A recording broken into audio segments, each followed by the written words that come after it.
et les triangles. Donc il y a des amis qui sont bloqués à ce niveau-là. Mais toi et moi, nous avons la grâce d'être ici. C'est le premier dimanche de l'année.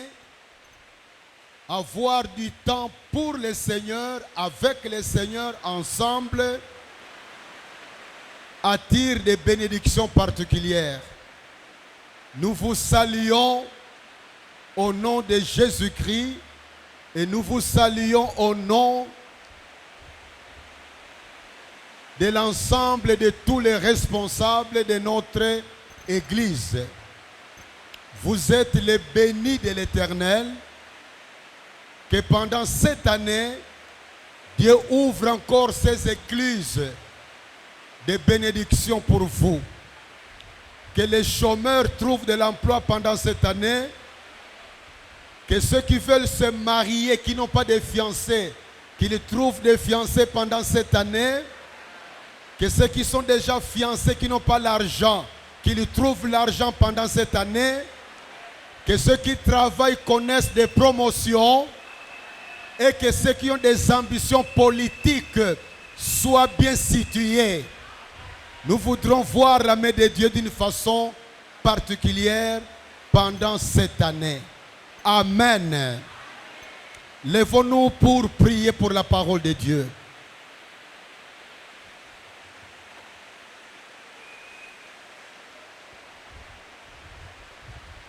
Dieu notre Père, l'heure est venue pour écouter ta parole.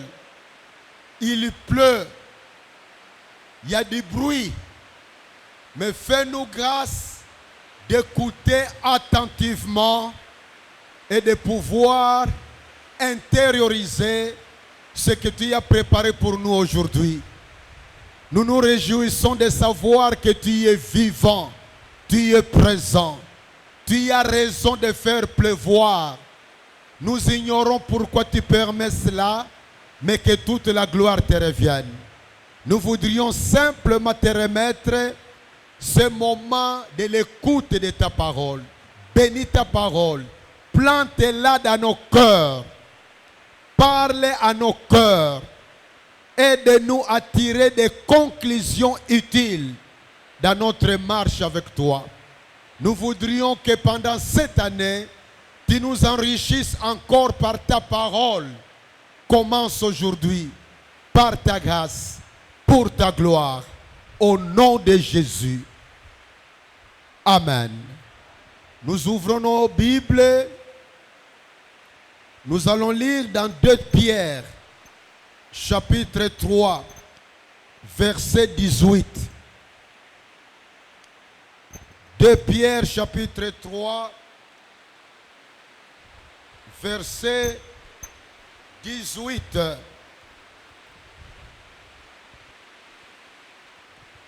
C'est le passage qui soutient notre thème de cette année. Nous sommes conscients de ne pas vider les thèmes de l'année passée, mais la parole de Dieu est toujours continuelle. Nous reviendrons de temps en temps sur l'Apocalypse à la lumière du thème de cette année. Nous lisons 2 Pierre 3, 18. Je commence par verset 17 pour avoir une pensée totale, entière du contexte. 2 Pierre 3, 17 à 18, mais notre verset c'est 18. Vous tous, vous donc bien-aimés, qui êtes avertis, tenez-vous sur vos gardes, de peur qu'entraînés par l'égarement des impies, vous veniez à déchoir de votre fermeté.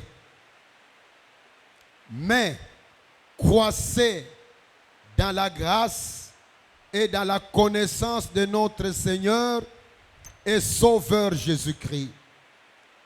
À lui soit la gloire maintenant et pour l'éternité. Amen. Acclamons la parole de Dieu. Acclamons la parole de Dieu. Acclamons la parole de Dieu. Amen. Assoyons-nous. Notre thème de cette année, c'est un seul mot. Croissez. Croissez. C'est ça notre thème de l'année. Croissez. Tokola. Croissez. Tokola. Et ici, on a écrit croissez dans la connaissance, dans la grâce et dans la connaissance de notre Seigneur et Sauveur Jésus-Christ. Croissez. C'est très important que nous puissions méditer pendant toute l'année sur le mot croissez. Je lis ça dans le français courant, je crois. Je lis les mêmes versets dans l'autre version. Que l'amour et la connaissance de Jésus-Christ, notre Seigneur et notre Sauveur, grandissent en vous. Rendons-lui gloire dès maintenant et pour toujours. Dans cette version, c'est l'amour et la connaissance de Jésus-Christ qui doit grandir en nous.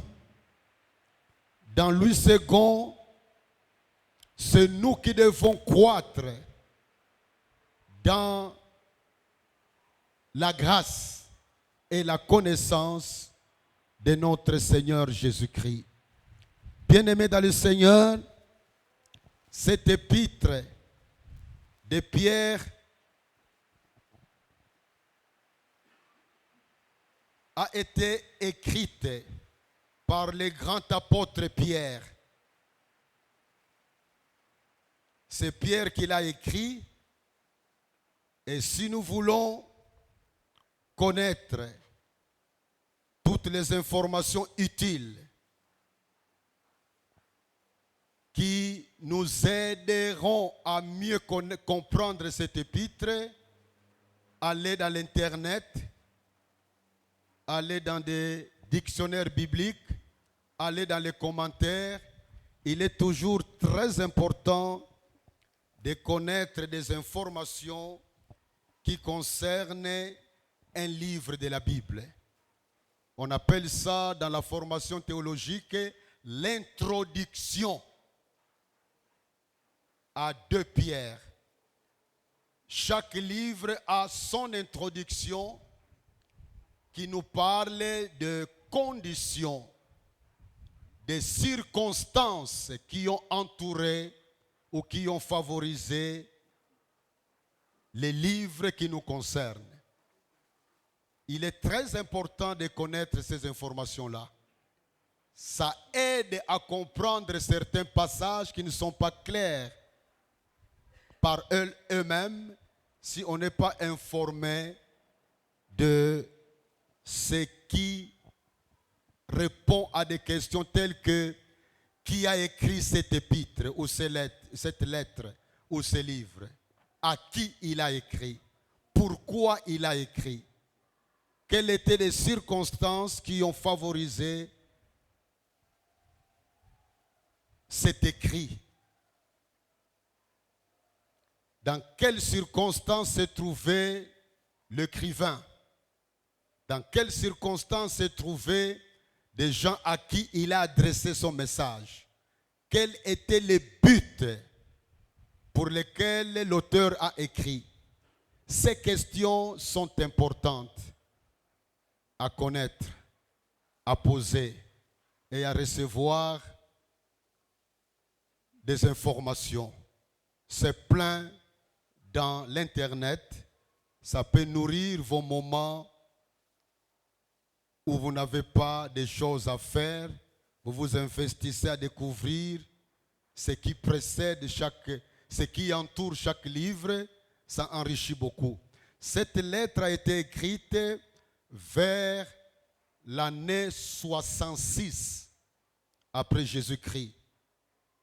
Le thème central de ce livre, les derniers temps. Les derniers temps. Les derniers, les au pluriel. Les derniers temps. Les derniers moments de notre vie sur la terre. Les derniers moments de l'existence des hommes sur la terre. C'est un livre intéressant pour nous en cette période où nous avons beaucoup d'arguments pour confirmer que nous sommes arrivés à la fin des temps. Et nous aurons l'occasion d'y revenir régulièrement pendant cette année. Je suis en train de lire un livre écrit par un auteur qui m'intéresse beaucoup, ce livre-là. L'auteur est en train de démontrer que la plus grande séduction actuellement, c'est croire que nous sommes des dieux.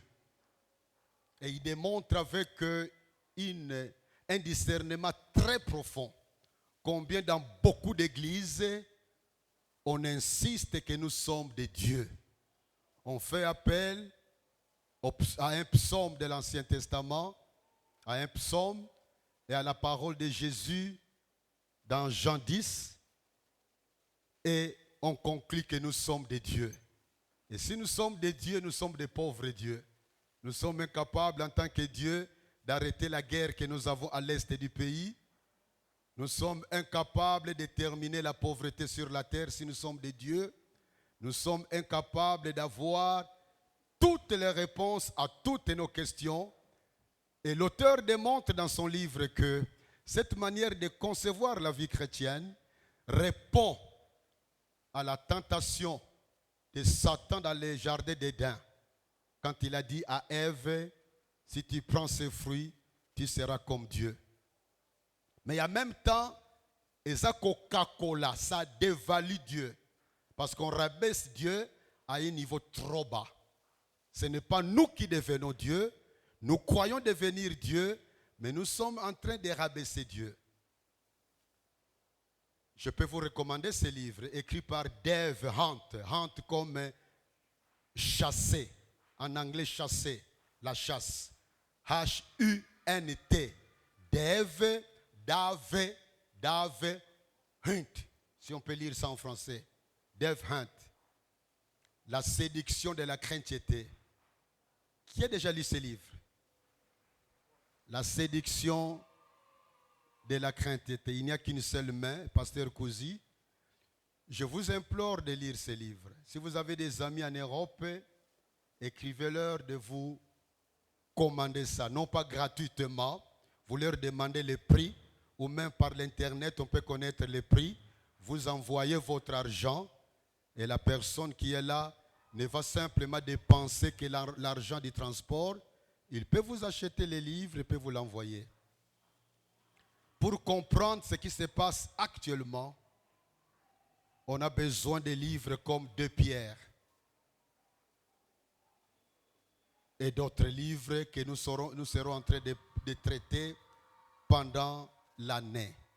Croissez.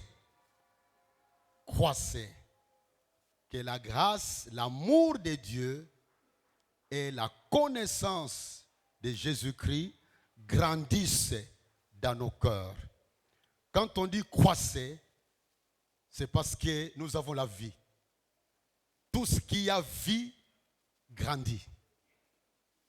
Tout ce qui a vie croît. Dans le verbe croître.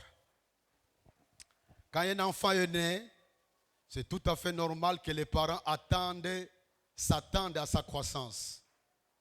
Quand l'enfant fait caca au salon en pleine fête, ça sent mauvais, mais aucun parent ne va se fâcher.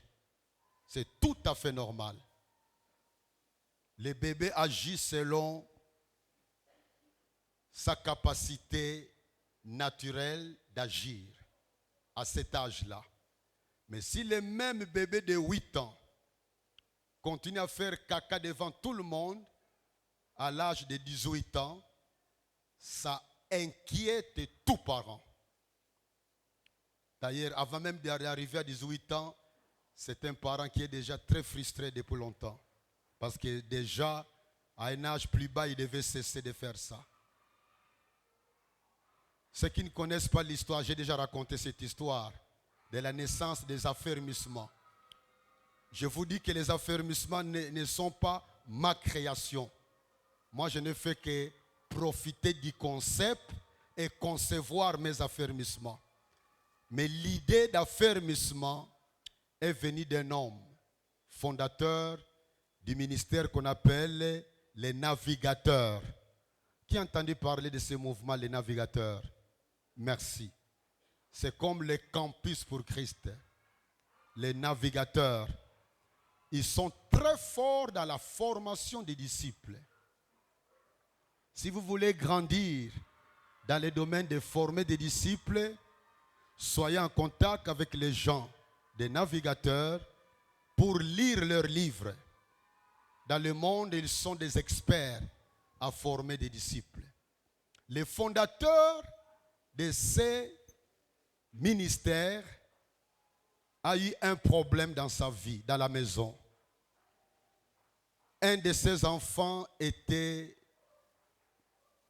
malade. Il était un handicapé physique.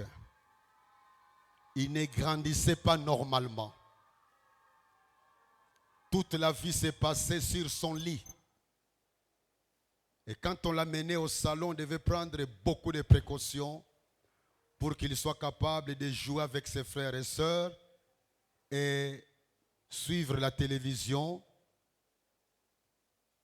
Ne fût-ce que là où il y a beaucoup d'images des enfants. Un jour, il a reçu un ami qui est venu chez lui à la maison. Il lui a dit, notre homme a dit à cet homme-là, viens, je vais te montrer mon école de la vie. L'autre n'a pas compris. Mon école de la vie, il dit, non, viens, tu vas voir. Ils entrent dans la chambre. Il lui montre sa fille. Il dit, voici mon enfant, l'aîné de tous les enfants que tu vois là au salon. Mais tu vois combien il a une vie qui est très maladive et anormale. Elle fait des gestes comme un bébé, alors que c'est un grand enfant, mais il n'a jamais grandi. C'est la plus grande souffrance que ma femme et moi nous avons dans le cœur. Mais le Seigneur m'a consolé quand il m'a fait comprendre. Voici pourquoi, comment je souffre dans ma vie quand je vois mes enfants sur la terre ne croissent pas dans leur vie. La souffrance que tu as à travers cet enfant, c'est important de comprendre que j'ai voulu cela pour que tu comprennes qu'un chrétien qui ne grandit pas me fait très mal au cœur. Alors il lui raconte comment il est arrivé à créer ce mouvement, les navigateurs, et à mettre l'accent sur la croissance spirituelle, sur la maturité spirituelle, sur le fait que nous devons être des adultes dans le Seigneur. Tu peux faire 10 ans dans la vie chrétienne et agir comme un bébé dans la foi. Tu peux avoir un titre ecclésiastique. On peut t'appeler pasteur, révérend, monseigneur, évêque et rester un bébé dans la foi. Tu peux être quelqu'un qui chante bien pour le Seigneur, qui dirige bien les autres, qui pose des actes qui poussent les autres à acclamer. Mais continue à agir comme un bébé. Ça fait mal à Dieu et en même temps ça attriste. les frères et sœurs qui t'admirent de loin et qui, quand ils s'approchent de toi, ils se rendent compte qu'ils ont mal fait de s'approcher de toi parce qu'ils ne peuvent plus t'admirer à cause de ton manque de maturité. Non seulement spirituel, mais dans beaucoup d'autres domaines de la vie.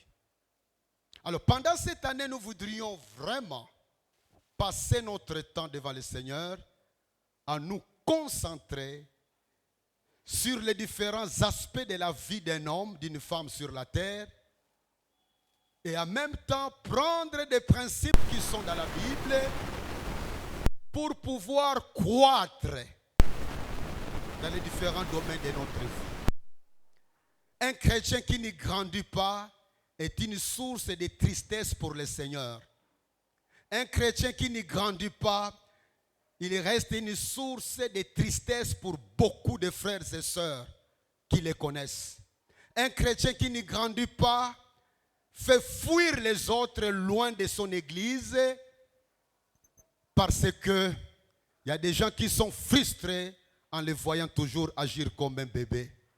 Un chrétien qui ne grandit pas n'a pas l'amour vraiment pour les autres. Un chrétien qui ne grandit pas est véritablement égoïste. Un chrétien qui ne grandit pas, il est dans un milieu où il est en train d'attrister les autres. Bien-aimés dans le Seigneur, croître dans le Seigneur, nous l'avons remarqué, c'est un ordre. C'est un ordre. Il est écrit croissez. Croissez. Un chrétien qui ne grandit pas ne saura pas amener les gens vers le Seigneur. Ou même quand il les amène, après un certain temps, les gens qu'il a amenés au Seigneur se découragent eux-mêmes en disant, si c'est ça la vie chrétienne, ça ne vaut pas le coup. Un chrétien qui ne grandit pas ne communique pas la joie de devenir chrétien. Ne donne pas la possibilité aux autres qui les connaissent à découvrir les avantages d'être chrétien. Un chrétien qui ne grandit pas bloque aussi la croissance des autres. Je me souviens quand je vous parle d'un témoignage de l'un de nos frères, que je ne vais pas nommer, c'est sa fiancée qui venait prier avec nous ici, là au-dessus. Finalement, sa fiancée l'a défié parce que lui, les frères priaient quelque part.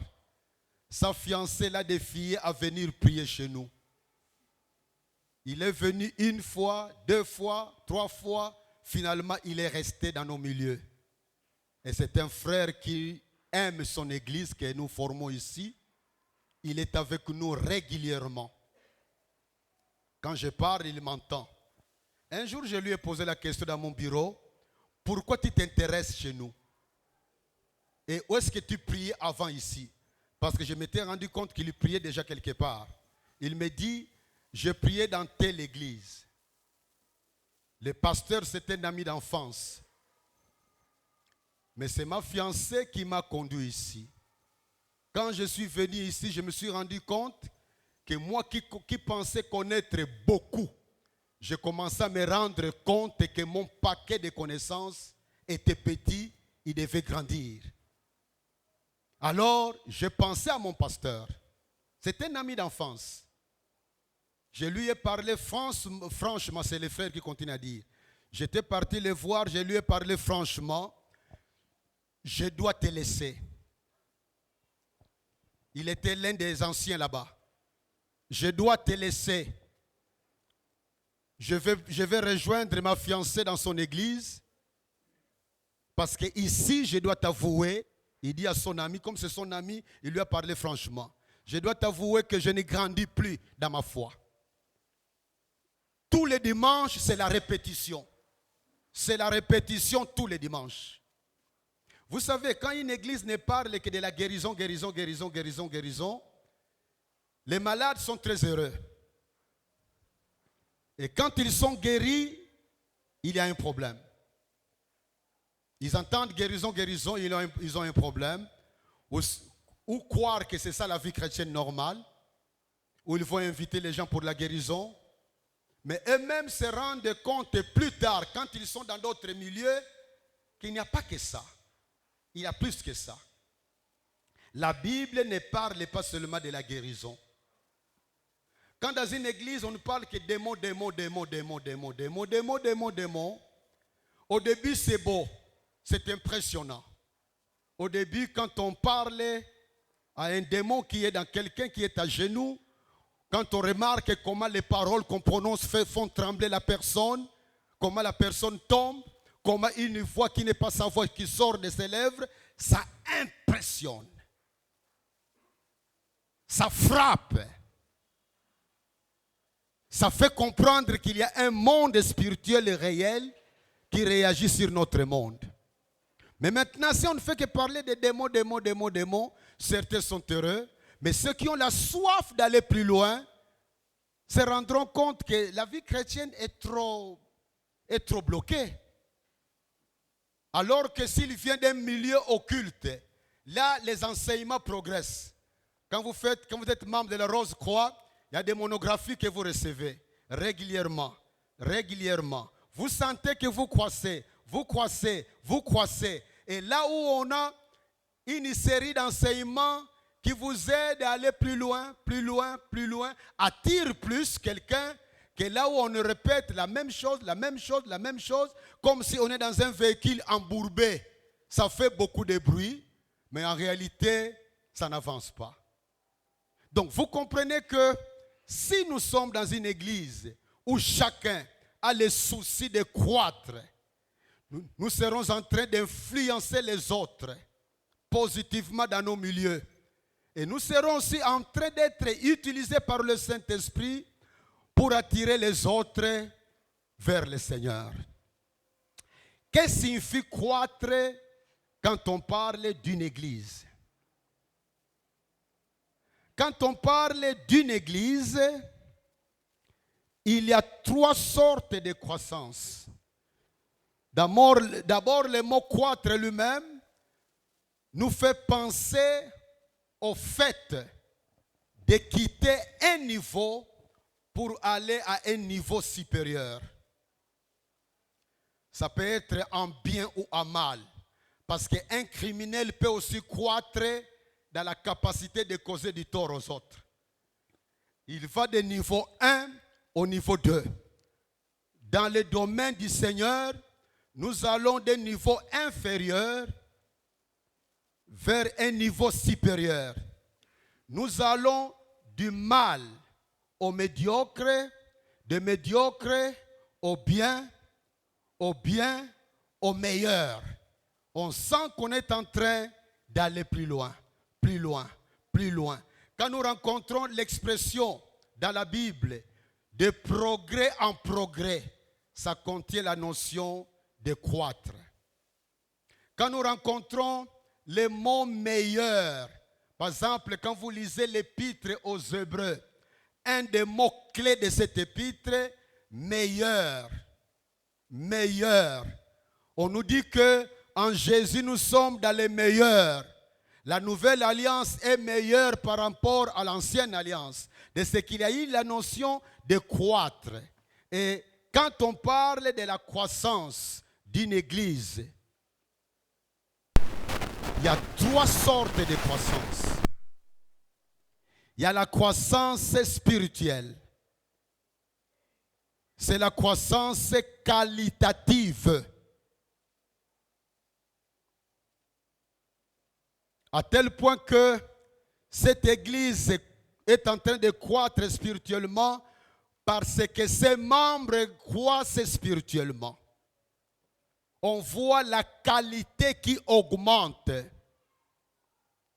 La qualité augmente.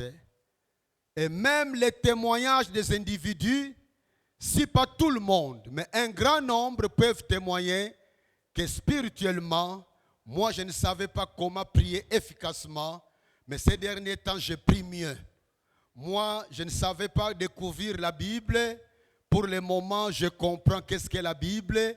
Et même ma compréhension de la Bible grandit. Personnellement, je ne connaissais pas la valeur d'une église locale. Mais pour le moment, je me rends compte qu'une église locale est très importante dans ma vie.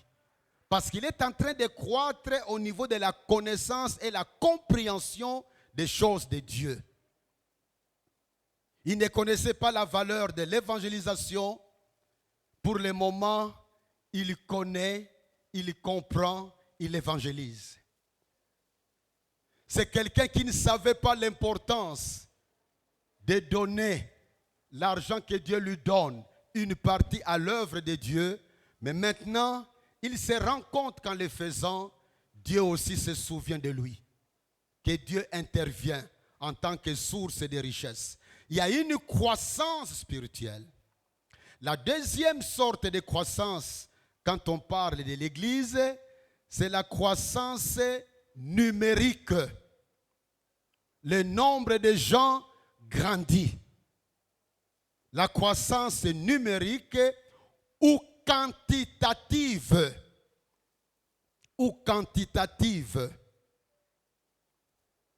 On a commencé à 8, on est à 20, on est à 50, on est à 100. On voit que la croissance est là. Il y a une croissance numérique. Et elle est visible. Mais il arrive aussi qu'elle ne soit pas visible. Quand vous avez un ministère dans un milieu dont la population change régulièrement, eh bien, on verra que l'église est en train de grandir. Pour les responsables, il faut que ça grandisse. Mais les communs des mortels ne remarquent pas ça grandir. Parce que le nombre est presque toujours constant. Alors que le nombre de ceux qui appartiennent, qui ont connu le Seigneur dans ces milieux-là, ne fait que grandir. Mais comme le milieu n'a pas une population qui est permanente, le milieu connaît le voyage, le départ de certains membres. C'est ça qui se passe dans une aumônerie en prison. On peut avoir une petite paroisse dans une prison donnée. Le nombre chaque année peut ne pas grandir ou même ça diminue parce que simplement il y a des gens qui doivent sortir de la prison qui s'en vont ailleurs. C'est ça qui se passe dans une église locale, dans un hôpital, aumônerie dans un hôpital. Le nombre de gens ne grandit pas visiblement, mais il grandit en réalité. Mais la population, dès que quelqu'un est guéri, il donne au revoir à l'église, il s'en va. Moi, j'ai été un membre de la PPIKIN depuis 1976. Fin 75, début 76. Je me rappelle qu'au début, dans cette paroisse du campus, le plus grand nombre était constitué par des étudiants. La conséquence, c'est quoi? C'est que le nombre de membres qui se convertissaient augmentait, qui devenaient membres, mais chaque année, on connaissait le départ des autres. Conséquence, le nombre visiblement ne grandissait pas parce que les gens repartaient ailleurs ou rentraient dans leur communauté. D'ailleurs, à l'époque, la plupart des membres étaient d'abord des membres des communautés d'origine qu'on recommandait dans cette paroisse. Et les gens qu'on gagnait dans l'évangélisation venaient aussi grandir la paroisse, mais les finalistes nous quittaient et le nombre restait presque constant. C'est plus tard, quand les finalistes commençaient à trouver du travail dans la ville et choisissaient de rester membres de la paroisse, qu'on a pu voir une croissance qui devenait plus visible et réelle. C'est la croissance numérique. Mais là, je voudrais déjà donner une remarque. Certains chrétiens disent autant grandir spirituellement seulement, parce que si on grandit en nombre, plus les gens augmentent, moins on a l'intimité entre les membres. Et on profite moins de la chaleur, de l'amour fraternel. La réponse à cela est oui et non. Oui, quand on n'a pas de stratégie dans la gestion de cette église locale, mais non, c'est faux quand on a, par exemple, les FOCOF ou chez nous les oikos. Parce que dans les oikos, nous avons l'occasion d'expérimenter certains aspects de l'amour fraternel par des frères et sœurs que nous avons dans la paroisse. Le samedi passé, j'avais une intervention dans une église de Makala. Il y a un frère parmi nous qui m'a accompagné. Et puis, on a laissé le véhicule quelque part parce qu'on ne savait pas arriver devant cette église-là en véhicule. Alors, au retour, on était à deux. J'ai commencé à m'intéresser à lui en lui posant des questions. Toi, tu viens d'où? Comment tu as connu EVC? Etc. Comment tu t'es converti? Il m'a raconté des bonnes choses. Alors, je lui ai demandé, mais pourquoi tu t'intéresses à EVC? Il m'a dit beaucoup de choses, mais ce qui m'intéresse maintenant, il m'a dit, ces oikos m'ont beaucoup aidé à aimer le Seigneur. Parce que je vois l'amour véritable dans mon oikos. Et ça m'aide à m'ouvrir vraiment et à profiter de vivre avec les autres. Donc vous voyez un frère, même faisant partie d'un grand nombre, mais ne se sent pas noyé. Parce qu'il vit aussi, il voit la possibilité de vivre sa foi dans son oikos. Donc il y a cette croissance numérique. La troisième sorte de croissance, quand on parle de la croissance de l'Église, c'est la croissance organisationnelle. Ou la croissance structurelle. Organisationnelle ou structurelle. C'est-à-dire dans cette croissance, c'est la croissance qui fait que plus le nombre augmente, plus on est obligé de repenser comment structurer de nouveau l'Église. Comment organiser de nouveau l'Église. Une Église, on n'a que 30 membres. On peut rester pasteur avec un bien-aimé qui t'aide. On est à 2 comme dirigeants. Mais plus le nombre augmente, plus on se rend compte qu'il faut avoir 2 ou 3 collaborateurs. Plus le nombre augmente, plus on se rend compte qu'il faut avoir 10 ou 20 collaborateurs. Ce nombre de leaders, de responsables qu'on ajoute, fait partie de la croissance structurelle, de la croissance organisationnelle. Il y a beaucoup d'autres aspects qui sont liés à ça. Quand on augmente le nombre de chaises dans une église, ça fait partie de l'aspect organisationnel. Quand il faut se soucier d'agrandir l'espace de culte, ça c'est la croissance organisationnelle. Quand on pense à plusieurs autres aspects, on pense à multiplier des commissions ou des ministères ou des départements dans l'église locale. Ça fait partie de la croissance structurelle. Quand les responsables ne pensent pas à cela, à un moment donné, il y aura la fuite de certains membres qui s'en vont ailleurs parce qu'ils ne se sentent plus à l'aise dans une telle église. Le fait qu'on pense à avoir un parking quand on veut implanter une église. Quelqu'un qui est parmi nous qui veut implanter une église un jour, si Dieu te conduit à cela, n'oublie jamais l'aspect parking. Parce qu'on a connu des églises qui sont bloquées, le nombre ne sait plus croître, parce qu'il y a des gens qui ont des véhicules qui savent que si je suis en retard comme maintenant, ça ne vaut pas la peine d'aller chez moi. Je vais carrément à l'église à côté, parce que là, je n'aurai plus le parking chez nous. C'est sûr qu'on doit penser. Par exemple, moi je vous informe que quand nous sommes en train de penser à implanter notre église, c'est vrai qu'on aura un parking sous-sol, mais je sais que ce parking deviendra petit. Donc on doit aussi penser à acheter une parcelle voisine, peut-être en face ou quelque part, pour casser la maison et transformer ça en parking. Ça fait partie de l'aspect organisationnel structurel. Il faut que l'église précède, il faut que les leaders précèdent la croissance numérique, sinon la croissance numérique n'est plus une bénédiction, ça devient une source de frustration. Voilà les 3 axes dans lesquels nous allons marcher pendant cette année. Nous aurons des messages là-dessus, nous aurons des conférences ou des séminaires là-dessus, afin que nous puissions grandir dans ce domaine-là. Ça, c'est du point de vue église locale. J'ajoute encore un point dans cet aspect organisationnel. Quand l'église est en train de grandir numériquement, tout en sachant que spirituellement, j'en ai déjà parlé, elle doit penser aussi à se multiplier pour s'implanter ailleurs. Ça fait partie de la croissance organisationnelle. Parce que le Seigneur nous invite à comprendre que la mission, on évangélise, on forme des disciples, on implante une église.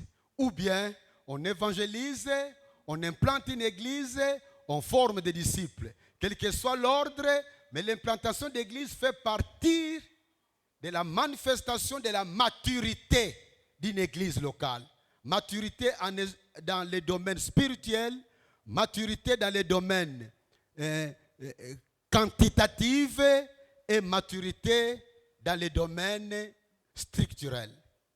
Maintenant, parlons des domaines pour lesquels nous allons beaucoup insister pendant cette année du point de vue individuel, du point de vue personnel. Je vous donne quelques pistes que nous allons suivre. On peut ne pas terminer tout, mais au moins chacun aura devant lui tout un programme qu'il peut développer seul pour pouvoir croître. Cette année, je propose d'aborder, moi et les autres qui parleront ici, 14 thèmes. Même si on n'aura pas le temps de creuser chaque thème en profondeur, mais ça va nous inciter à continuer nous-mêmes par nos lectures, par nos visites dans l'Internet et par d'autres moyens que Dieu peut utiliser pour nous former. Je propose 14 thèmes que nous allons développer pendant l'année ou sous-thèmes pour croître. Et si on ne termine pas les 14, parce qu'il arrive qu'un thème soit plus défiant en termes de foi dont il faut en parler pour beaucoup profiter de cela, ce n'est pas grave. La vie nous appartient par la grâce de Dieu, tant qu'il permet qu'on vive. Eh bien, les années qui viendront, on peut toujours revenir sur un autre aspect qu'on avait annoncé, qu'on n'avait pas traité dans le passé. Le premier thème que nous allons exploiter, c'est l'adoration. Que Dieu nous aide à grandir dans l'adoration. Que nous puissions croître dans l'adoration. Qu'est-ce que l'adoration? Pourquoi nous devons adorer? Comment nous devons adorer? D'ailleurs, chacun des points que nous allons voir répondra à ces 3 questions au moins. Quoi, pourquoi, comment? Quoi, pourquoi, comment? Nous allons essayer d'avoir cette approche, sans oublier évidemment le 4e point, implication, si c'est nécessaire. Donc le premier point sera, le premier sous-thème, adoration. Le deuxième sous-thème, la prise de conscience de notre identité. Qui sommes-nous? Qui sommes-nous? Et nous aurons l'occasion de traiter ces sous-thèmes. Nous sommes des dieux. Des dieux. On en parlera. Parce que ce sera une occasion de nous rendre compte que c'est l'une des grandes tentations, une des grandes illusions que le diable plante dans le cœur des gens. Et nous aurons l'occasion de comprendre par ce thème-là que ce que l'Église est en train de pousser les gens à dire, je suis Dieu, je suis Dieu. Nous verrons ensemble que ça vient de New Age, le nouvel âge. Le nouvel âge, pour ceux qui ne connaissent pas de quoi il s'agit, c'est une synthèse de la science et des religions orientales. C'est ça le New Age. On prend la science normale que nous étudions et on essaye de mélanger ensemble des informations qui viennent de religions orientales. Et quand je dis religion orientale, l'occultisme inclus. Troisième sous-thème, connaître Jésus-Christ. Connaître Jésus-Christ. Qu'est-ce que signifie connaître Jésus? Pourquoi nous devons connaître Jésus? Comment connaître Jésus plus profondément? Quatrième sous-thème, l'amour pour Jésus. Qu'est-ce que signifie aimer Jésus? Pourquoi nous devons mettre l'accent sur aimer Jésus? Comment l'aimer sincèrement, vraiment, honnêtement? Cinquième sous-thème, ressemblance à Jésus-Christ. Qu'est-ce que signifie ressembler à Jésus? Nous verrons ensemble que l'un des rôles du Saint-Esprit dans nos vies, c'est de nous transformer à la ressemblance de Jésus-Christ. C'est même le rôle le plus grand du Saint-Esprit dans nos vies. Le rôle le plus grand, ce n'est pas nous apprendre à parler en langue, quoique parler en langue est très important.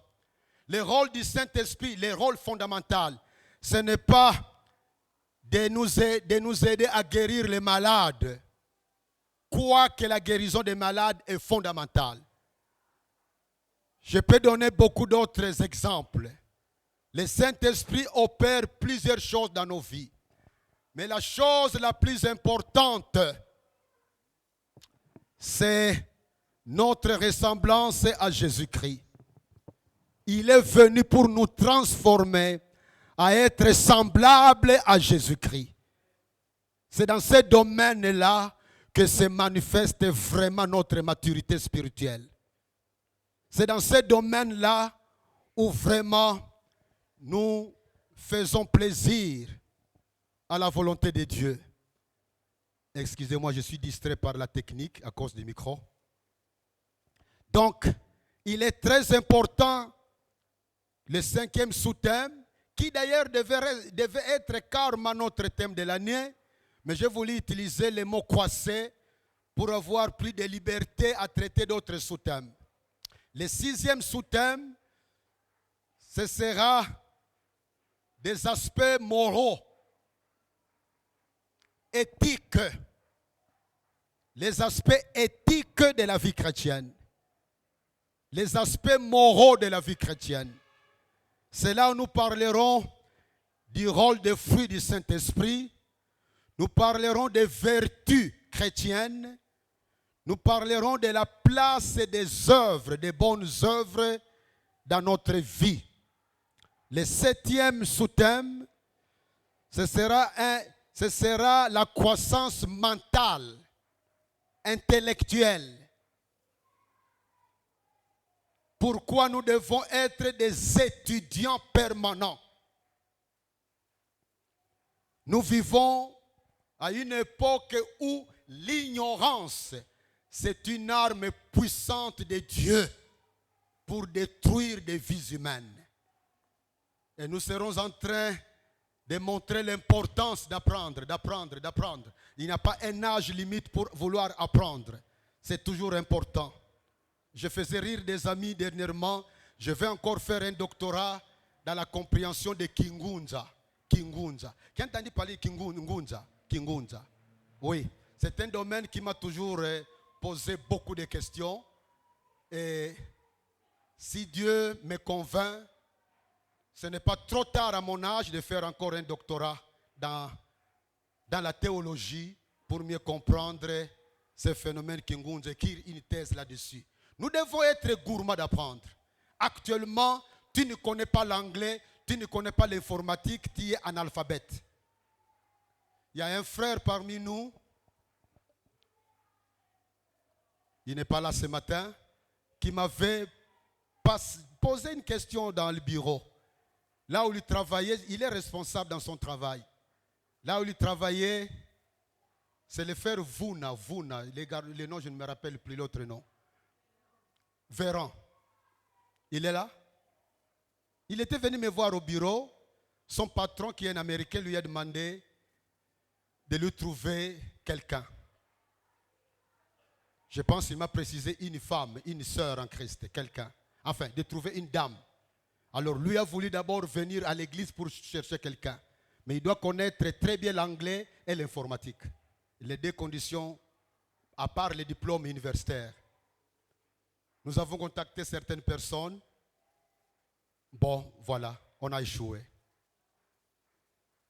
Apprends une langue. Décide d'apprendre une langue.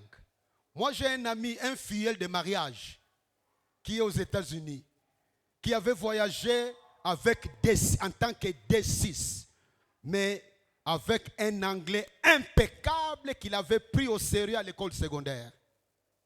Quand il parle l'anglais ici, si tu fermes les yeux, tu croirais un Américain.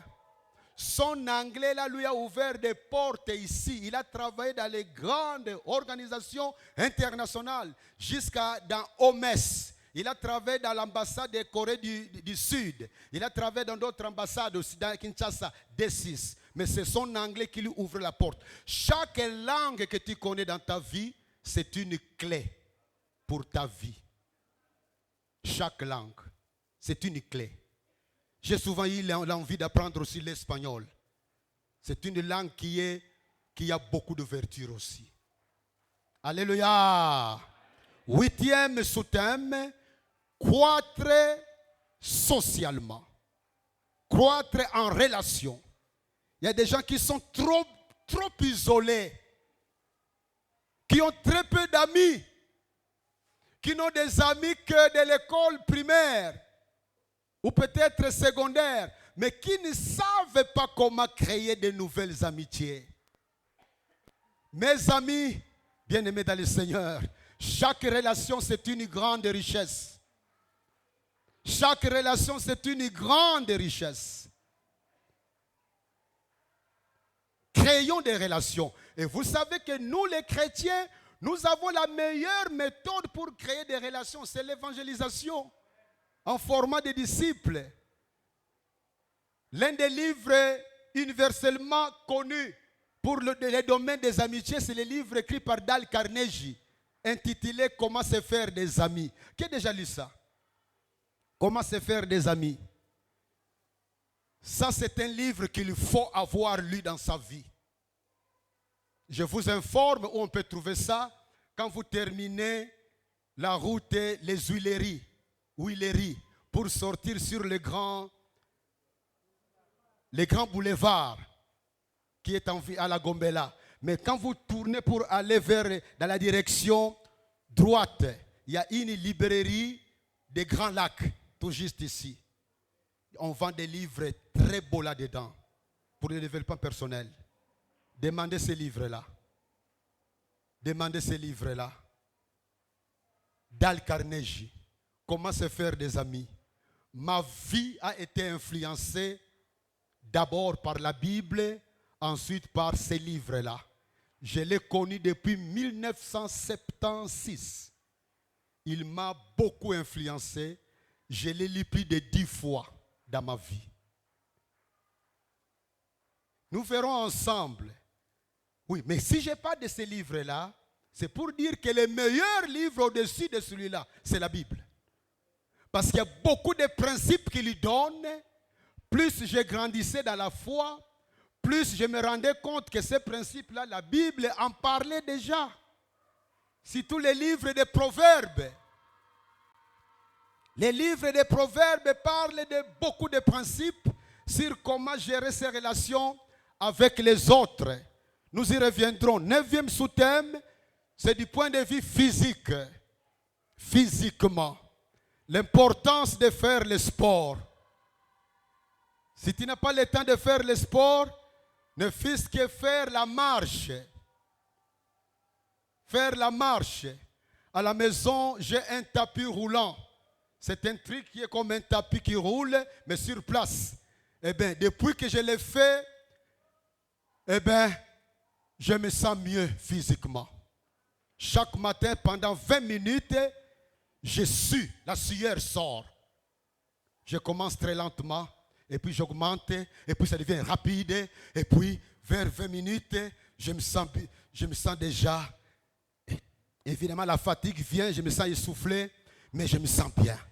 Dans les temps, pour ceux qui connaissent chez moi, à partir de Macadam jusqu'à chez moi, de plus en plus, ça devenait pénible pour arriver chez moi.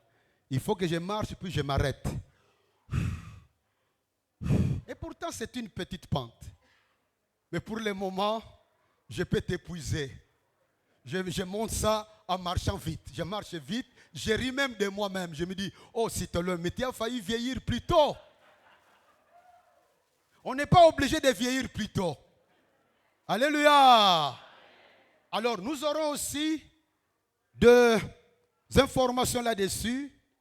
Tout ça, ce n'est pas moi seul qui donnerai ça. Il y aura d'autres gens qui viendront parler, même pendant des séminaires, etc. Mais c'est important de voir que Dieu veut que nous croissions aussi dans ces domaines-là.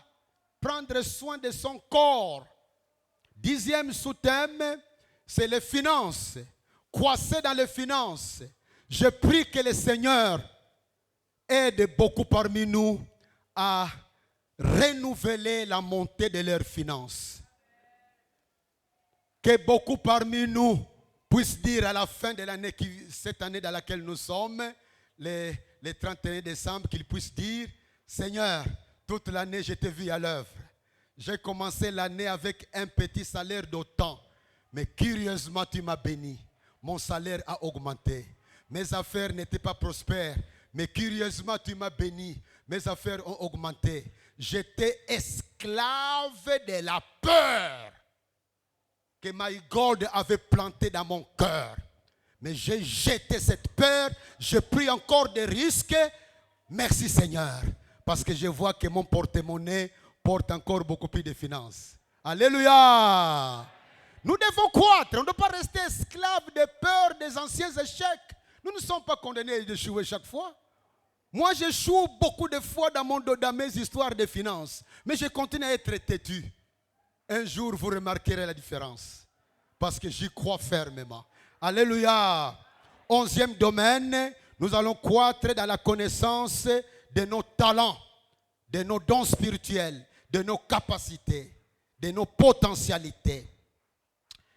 Je vais un peu plus vite maintenant. 12e domaine, la croissance dans la connaissance et la compréhension de comment Dieu nous appelle à le servir. La connaissance et la compréhension de comment Dieu nous appelle à le servir. 13e domaine, je voudrais vite terminer, c'est le domaine de la mission. Nous y reviendrons. La connaissance et la compétence de la compréhension de la mission. L'année passée, on n'a pas eu vraiment la grâce de creuser ce thème.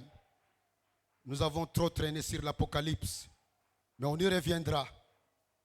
14e sous-thème, c'est le leadership. Nous parlerons de leadership. Nous aurons aussi l'occasion de parler de management. Voilà des sous-thèmes que je vous propose. Il y a d'autres peut-être que tu aurais souhaité toi voir là-dedans, mais ce n'est pas terminé. Nous avons toute la vie pour grandir dans la connaissance et la compréhension des richesses que Dieu nous donne. Mais au moins, je vous propose ce programme pour que même vous-même, dans vos contacts avec le Seigneur, dans vos lectures, dans les contacts avec l'Internet, dans les contacts avec les autres, dans des conférences dont on peut remarquer les thèmes, dans les banderoles ici et là dans la ville, tu peux aussi profiter de grandir dans tel ou tel domaine. Bien-aimés dans le Seigneur, croître devant Dieu, c'est une obligation. Ce n'est pas un choix. Le verbe croître est à l'impératif. Croissez. Croissez. Nous devons croître. Ne reste pas un bébé permanent. C'est pourquoi, quand tu viens à l'église, sois libre d'enregistrer les messages que tu entends, ou alors amène ton cahier, les stylos, note. Parce que ceux qui ne font que regarder les prédicateurs révèlent qu'ils sont des bébés spirituels. Donc, je peux dire à un pasteur comment tu peux, voici un thème, comment tu peux découvrir les bébés dans ton église. Eh bien, l'un des critères, remarque les gens qui ne sont là que pour te regarder et bouger des têtes. Même quand ils donnent des versets bibliques, ça ne leur vient pas à l'esprit de noter cela pour aller relire ça à la maison. Ils te regardent. N'oublions pas que si on a un tel étudiant dans un auditoire, c'est sûr qu'il va échouer. C'est sûr qu'il va échouer. Un bon étudiant se remarque, entre autres, dans sa manière de prendre soin de ses notes. Donc, ceux qui sont venus aujourd'hui le dimanche, sans cahier ni notes, ou alors enregistrement, sans souci d'enregistrer les messages, je vous informe que lutter contre cette habitude-là, c'est une habitude qui révèle un manque de souci de grandir dans les choses de Dieu. Nous devons comprendre que nous sommes des permanents disciples. Un disciple, c'est un étudiant qui a le souci d'apprendre ce que Jésus lui donne, mais aussi et surtout de pratiquer ce que Jésus lui donne.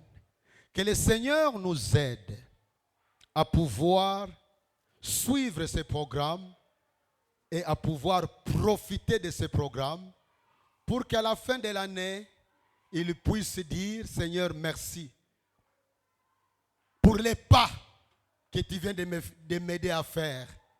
Et si un jour tu demandais que nous prions pour toi, parce que Dieu t'a convaincu de commencer le ministère quelque part, nous le ferons avec joie. Parce qu'on sait que tu as fait des pas de géant dans le Seigneur et tu as allé plus loin. Les amis diront qu'ils n'ont pas vu la place pour la prière. Ils n'ont pas vu la place pour la foi. Ils n'ont pas vu la place, c'est pas quoi, pour l'espoir ou d'autres aspects des choses. D'autres aspects dont on n'a pas parlé, ils vont de soi. Ils vont d'eux-mêmes là-dedans. Même si on ne peut pas parler de la prière, on ne peut pas parler de la croissance sans que la prière accompagne tout ça. On ne peut pas parler de ces éléments sans que la foi soit en train d'accompagner cela. Donc certains sous-thèmes que vous ne remarquez pas là-dedans, ils seront en train d'être traités automatiquement quand nous serons en train de développer tel ou tel sous-thème. Je vous invite de vous lever. Nous allons terminer par un temps de prière. Nous allons terminer par un temps de prière. Le Seigneur nous a donné le programme de l'année. Une des décisions que je vous demande de prendre, c'est de dire, Seigneur, pendant cette année, jamais je manquerai un culte tant que cela dépendra de moi. C'est une meilleure décision. Jamais je manquerai un culte tant que ça dépendra de moi. Dieu m'est témoin. J'ai connu Jésus en 75. Rares sont des occasions où j'ai manqué un culte dans ma vie chrétienne. Rares. Parce que je prenais toujours un culte comme étant un auditoire. Je vais apprendre. Rare de rester à la maison parce qu'il faut suivre un bon film, un bon documentaire. Ou bien simplement on est fatigué. Rare. Quand je dis rare, c'est pour éviter de dire jamais. Parce que je ne me rappelle pas depuis 75 jusqu'à aujourd'hui tout ce que j'ai vécu comme événement. Mais rare de manquer un culte tant que ça dépendait de moi. Il y a des décisions qui sont fondamentales à prendre dans la vie et qui vous gardent sur le chemin de persévérance pour aller plus loin. Et plus vous visez d'aller plus loin avec le Seigneur, plus vous allez expérimenter aussi la main du Seigneur dans ta vie. Le Seigneur s'occupe sérieusement de ceux qui le prennent au sérieux. Chacun va parler au Seigneur selon ce que le Seigneur vient de lui donner comme message. Tu parles au Seigneur. Dis-lui merci. Dis-lui quelque chose. Qu'est-ce que le Seigneur t'a dit? Parle au Seigneur. Parle, prie, prie. Parle au Seigneur. Le Seigneur vient de te parler. Il vient de souligner quelque chose dans ta vie. Il vient de te rappeler quelque chose dans ta vie. Il vient de te dire quelque chose. Parle au Seigneur. Demande-lui la grâce de pratiquer ce qu'il vient de te dire déjà. Demande-lui la grâce d'être un enfant soucieux, de mieux connaître son Seigneur pendant cette année. On nous a présenté beaucoup de vœux, de vœux. Demandons au Seigneur la grâce de grandir dans notre vie spirituelle. Demandons-lui la grâce d'être des géants dans la foi. Oh Seigneur, manifeste-toi dans ma vie. Je veux croître davantage. Je veux croître davantage. Jean-Baptiste avait déclaré que toi, Jésus, tu étais plus puissant que lui. Oh, quelle humilité! Alors qu'en ce moment-là, c'est lui, Jean-Baptiste, qui voyait attirer beaucoup de gens vers lui. Seigneur, je me sens petit. Fais-moi croître en toi. Manifeste-toi dans ma vie. Manifeste-toi dans ma vie. Oh Jésus, nous voulons être une église des géants spirituels. Nous voulons être une église des hommes et des femmes qui te connaissent vraiment. Oh Seigneur, merci. Merci, parce que c'est toi seul qui fais du bien à nos âmes. Que toute la gloire te revienne. Au nom de Jésus. Au nom de Jésus.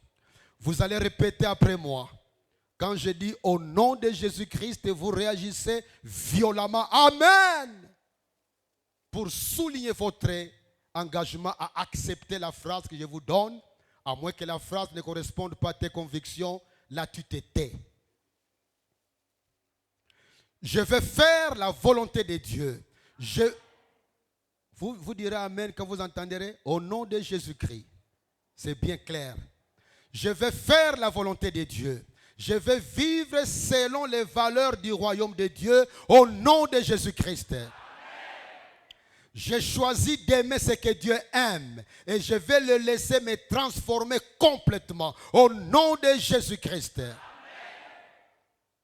Je vais épouser la cause de Jésus-Christ de tout mon cœur, de toute mon âme, de toutes mes pensées et de toute ma force. Au nom de Jésus-Christ.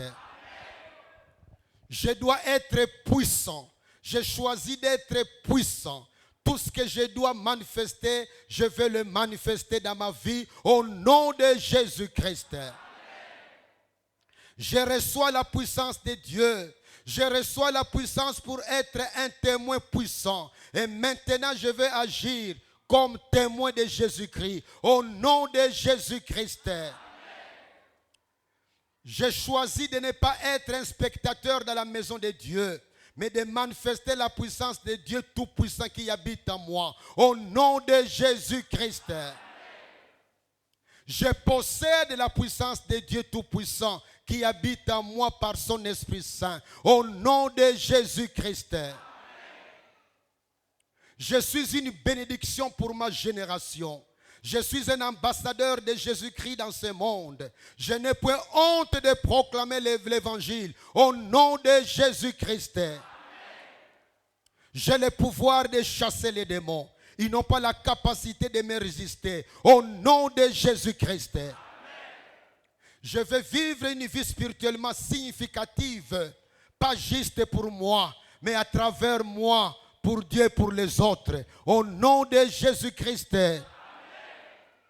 Je vais faire la volonté de Dieu. Peu importe les opinions des autres. Je vais faire ce qu'il faut pour marcher dans la puissance de Dieu. Au nom de Jésus-Christ. Désormais, la force va sortir de moi pour guérir les malades.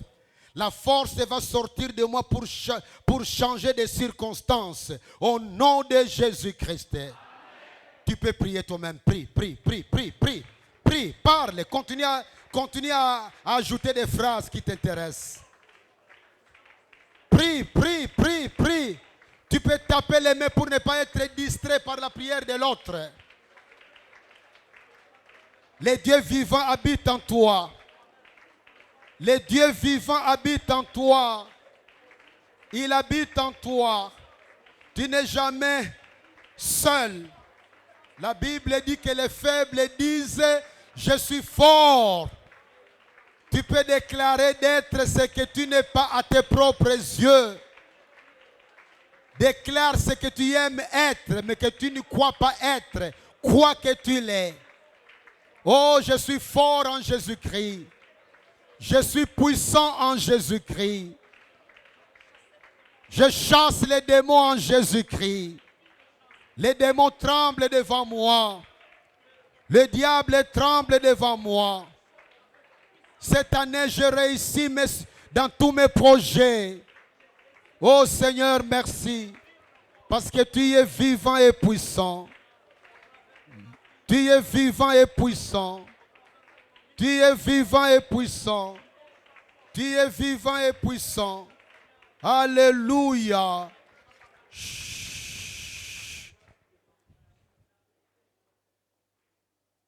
On répète la même chose. Là, je ne dirai plus au nom de Jésus, simplement tu dis Amen. Parce que la phrase est courte. Je suis riche en Jésus-Christ. Dis ça avec conviction. Ne dis pas ça comme quelqu'un qui n'a pas de foi.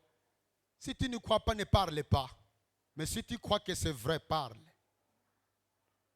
Je vais rembourser toutes mes dettes cette année.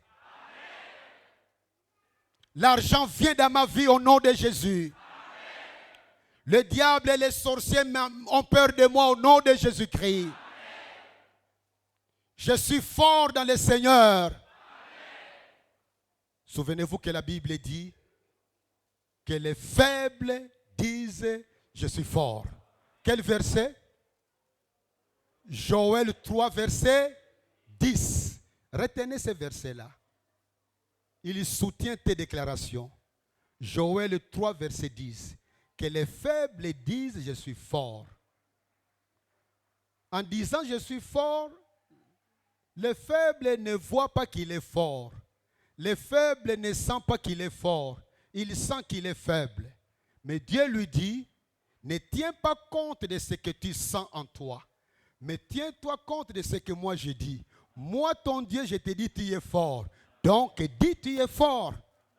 C'est ça le principe de déclaration. Qu'est-ce que tu veux être pendant cette année?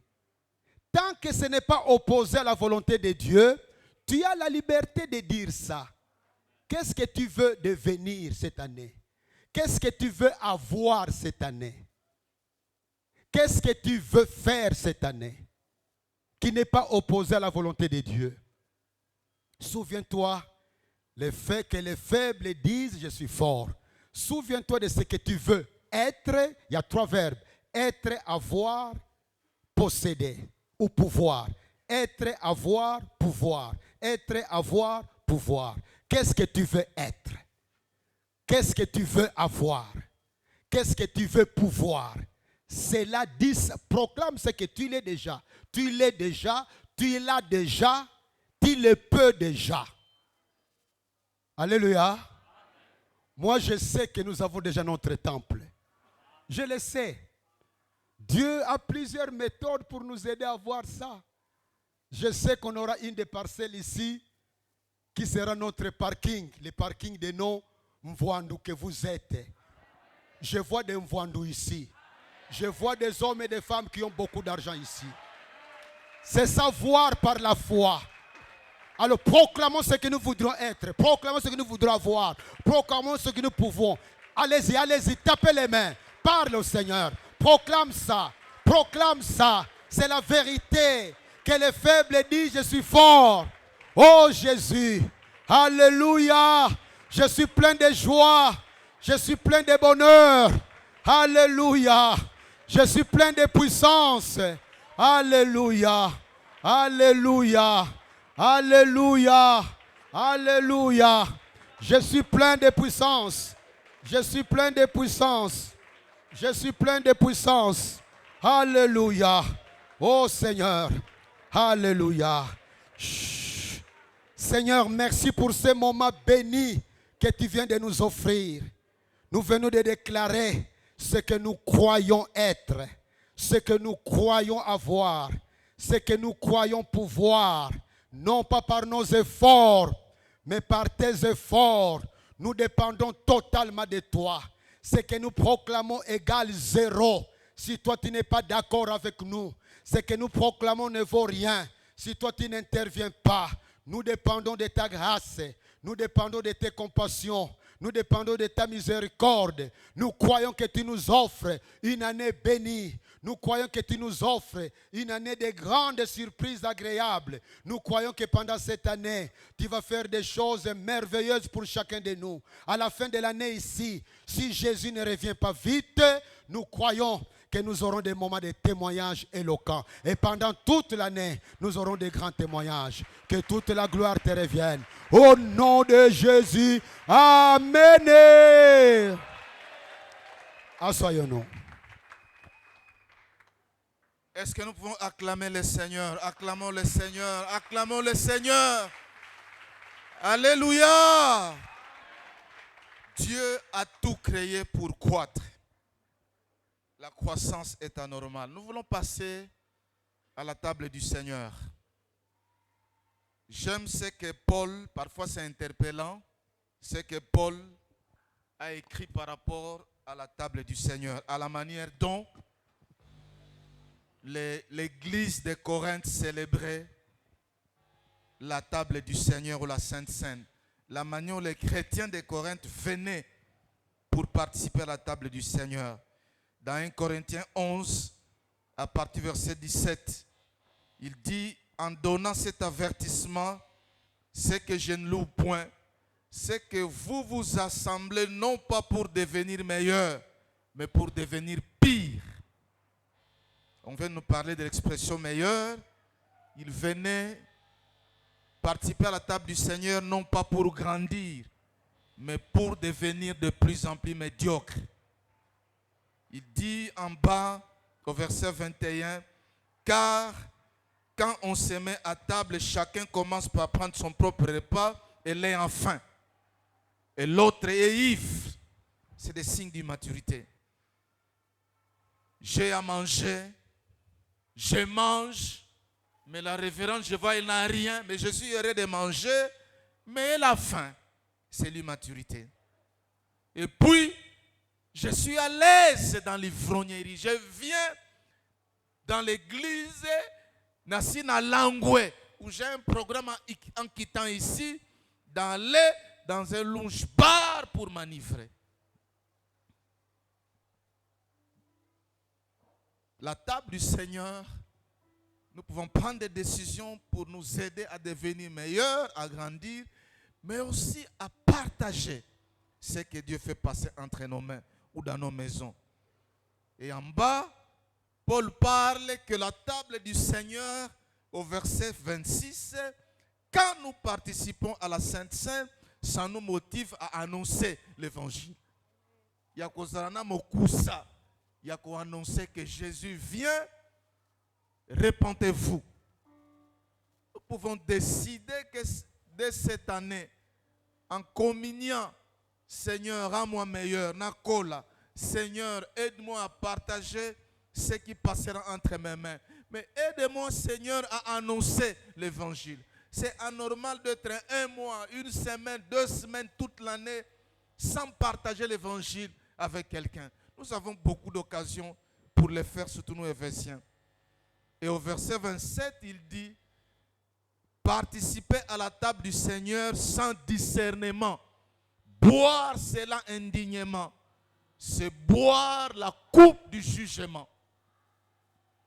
Et ça s'est manifesté au verset 30, il dit, parce qu'ils prenaient ça de manière indigne, beaucoup étaient infirmes.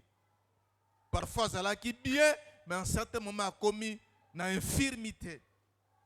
Des maladies, ça peut être l'infirmité financière, morale, émotionnelle, relationnelle. Mais on devient anormal. Si la coupe du diable apporte les malédictions, ou boire ça indignement, ça attire l'infirmité dans un domaine. Ça signifie boire ça de manière digne. Je suis vrai devant le Seigneur et les hommes. Je ne suis pas un hypocrite. Paul parle même, il y avait des petits groupes, des gens qui se mettaient pour critiquer négativement les autres, pour tuer moralement les autres, ça attire les malheurs.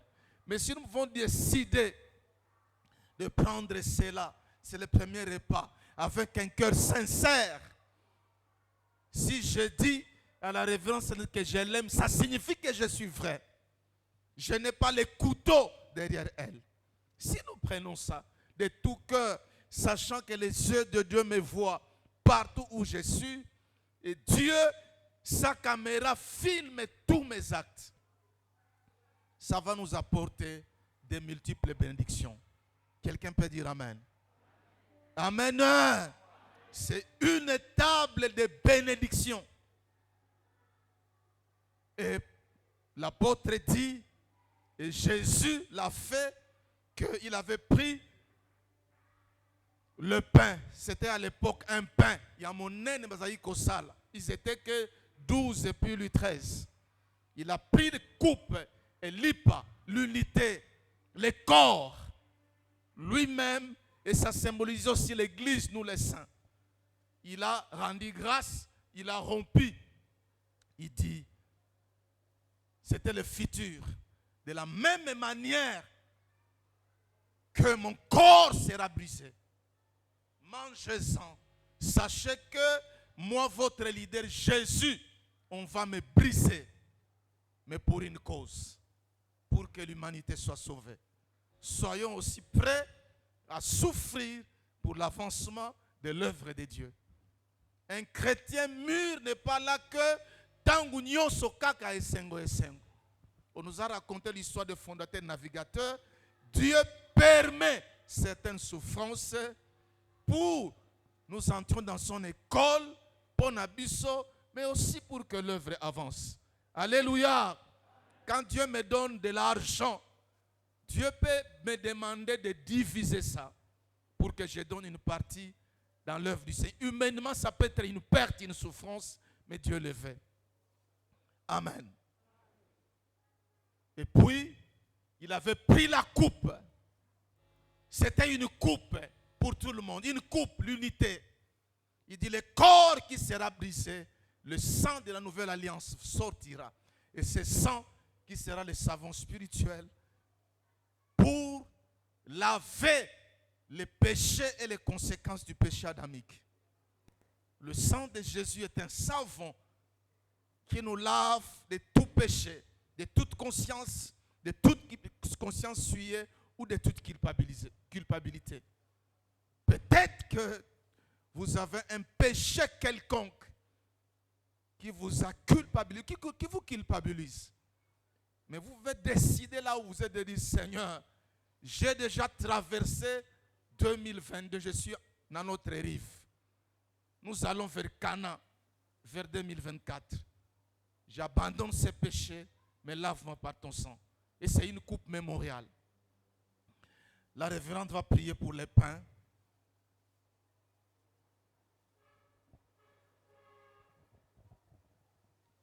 Dieu Tout-Puissant, merci, Père Céleste, d'avoir permis à ton Fils Jésus de percer les cieux pour venir nous sauver de la perdition éternelle.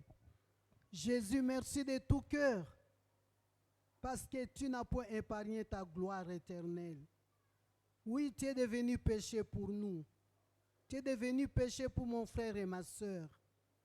Ainsi, ce matin, nous voulons nous souvenir du brisement de ton corps. À la croix de Golgotha, tu as été percé de chaque côté et ton corps fut brisé. Et la parole déclare que par tes maîtrisures, nous sommes guéris. Ce matin, je voudrais te demander, Seigneur, une grâce spéciale qu'à chacun qui va participer à prendre ce pain, symbolisant ton corps, puisse trouver la guérison, Seigneur. Merci parce que tu écoutes cette prière, que nous te faisons avec foi et gratitude et reconnaissance. Jésus, trouve toute la gloire à travers cette table, à travers cette scène. Nous nous souvenons de ton sacrifice à la croix, qui n'a pas été vain, qui a été bénéfique pour nous. À toi soit la gloire, Jésus-Christ, le Sauveur, le Seigneur, éternellement. Amen. Seigneur, nous te disons merci pour ton sang qui a été répandu à la croix, signe de ton amour pour nous. Alors qu'aujourd'hui nous repensons à cette mort douloureuse et honteuse à la croix, Seigneur, nous te prions que la prise de cette coupe ce matin puisse nous pousser également à te témoigner notre amour en nous sacrifiant pour le progrès de l'Évangile, en nous sacrifiant pour le progrès de ton royaume. Apprends-nous également autant que tu t'es exposé, tu as répandu de ton sang. Apprends-nous, Seigneur, à nous exposer également pour que les perdus parviennent à ta connaissance. Je prie au nom de Jésus, bénis cette coupe que nous allons prendre. Alors que nous allons la prendre, que ceux dont la flamme de l'évangélisation reste encore éteinte soit allumée au nom de Jésus. Que ceux qui avaient perdu la flamme de l'amour pour toi soient encore ravivés au nom de Jésus. Donne-nous en cette année nouvelle 2023 que nous soyons un peuple gagneur d'âme, un peuple formateur des disciples. Bénis cette coupe au nom de Jésus. Amen. Amen. C'est une table. Jésus était avec des disciples, était avec des païens. Et vous remarquez que c'est après la Sainte Seine que la vraie nature de Judas s'est révélée. Et Jésus a commencé par le servir. Dès qu'il a pris la Sainte Seine indignement, la Bible dit Satan entra en lui pour trahir Jésus-Christ. C'est une table de personnes. La première condition de sauver, ceux qui ont regretté leur péché après avoir écouté l'évangile, qui ont regretté ça et qui ont ouvert leur cœur pour que Jésus entre dans leur vie comme l'unique sauveur et Seigneur. Ce n'est pas pour les païens, ce n'est pas pour les chrétiens charnels, mais c'est pour des chrétiens mûrs, spirituels. Deuxièmement, un chrétien charnel peut participer s'il se répand, s'il confesse d'un péché. Il ne se sent pas culpabilisé, il n'est pas collé d'un péché. Il ne pêche pas volontairement. Il ne planifie pas de péché. C'est soit parce que c'est le nouvel an. S'il y a un péché, donc, des sauvés qui sont sauvés, et deuxièmement, qui sont baptisés. Et troisièmement, il n'y a pas un péché quelconque qui les empêche d'assister à la table du Seigneur. Mais les deux, vous êtes nés de nouveau. S'il y a un péché, vous pouvez vous repentir. C'est la première séance de la table du Seigneur. Nous avons écouté la bonne parole. Nous associons cela pour dédicacer l'année, pour dédicacer 2023. Si vous n'êtes pas baptisé, attendez d'être baptisé. Mais le péché signifie aussi Bozaba makangute. Yakato fandate. Ça signifie que tu dois doter ta femme selon la rite, la coutume, la moisi. Amen. Ceux qui sont prêts, levez-vous. Nous voulons communier à la table du Seigneur. Vous allez prendre quand les éléments vont circuler. Tu prends le pain et la coupe, tu les gardes. Natangu yakala, c'est un seul pain, un même pain, une même coupe. Au kati, au lait, au meli, mais à cause de l'hygiène, natango et kosala, c'est pourquoi il y a des coupes et on a coupé les pains. Quelqu'un les fait pour nous à la maison. Nous allons prendre cela et garder ça. Nous allons prendre au même moment comme corps, comme une coupe. Amen.